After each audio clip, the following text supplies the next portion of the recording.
Okay, so here's a progression on yesterday's video of rib rolling and trying to find a little bit more segmental movement through the spine.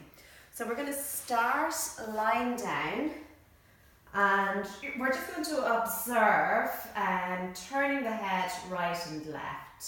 So it's actually more of a head roll where we allow the back of the head to move as we roll the head to one side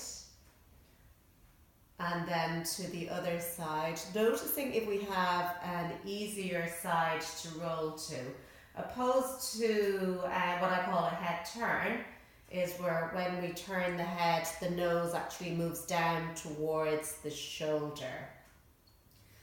So if you have an easier side to turn or roll the head to, you're going to, so my side is, I find it easier to roll my head to my left.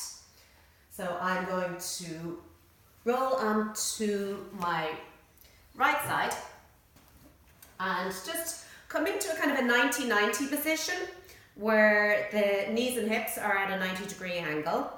And place a cushion in underneath the head, something that raises the head a little bit away from the floor. We're then going to take our top hand, thumbs and fingers together, and just place the hand across the front of the forehead with the fingers pointing down towards the floor. And on an out breath, you're slowly going to use your top hand to begin to turn your head.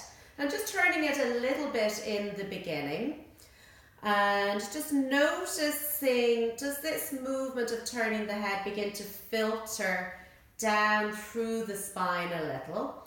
And as we kind of progress into the movement, moving really, really slowly, really mindfully, notice, does your pelvis do anything in response to the movement of the head turning? And what we want to notice about the pelvis is when we move the head straight away, does the pelvis come along straight away, opposed to moving the head, allowing this movement to filter down, so rib by rib, segment by segment of the spine moves, and then the pelvis is the last piece to move. So it's more like a corkscrew movement rather than everything going together, as this will have a very different effect on the spine. So we want to initiate the movement from the head. Notice then as the head rolls back, what does the sternum do? And we're really looking to get this kind of lift in the sternum as we roll back. Also notice, what does the tummy area do? And just notice if you're kind of drawing or bracing in the abdominal area, in the core area, and actually maybe brace for the next one or two and just see how that kind of affects the movement. And you might feel that when you brace the abdominal area that you can't move as well. So we want to focus on allowing the abdominal area to relax. And on an out breath, starting at the head, allowing the movement to filter down piece by piece, rib by rib, so that the final piece of the movement is the pelvis rolling back. Now on our way back, let's play around with the pelvis coming back first.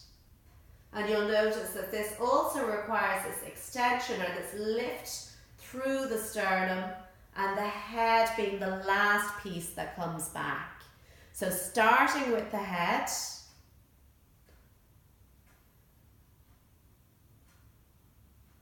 finishing with the pelvis, coming back, starting with the pelvis,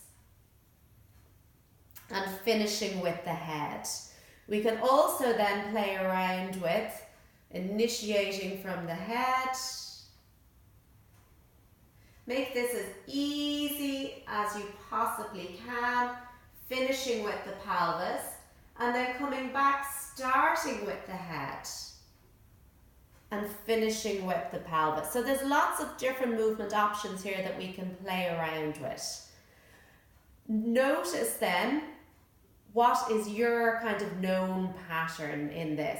So is your known pattern everything rolling together, or do you have the sense of maybe the movement starting at the head, somewhere halfway between everything then going together? Or do we have this nice movement where we begin, initiation at the head, everything filters down piece by piece by piece, finishing at the pelvis?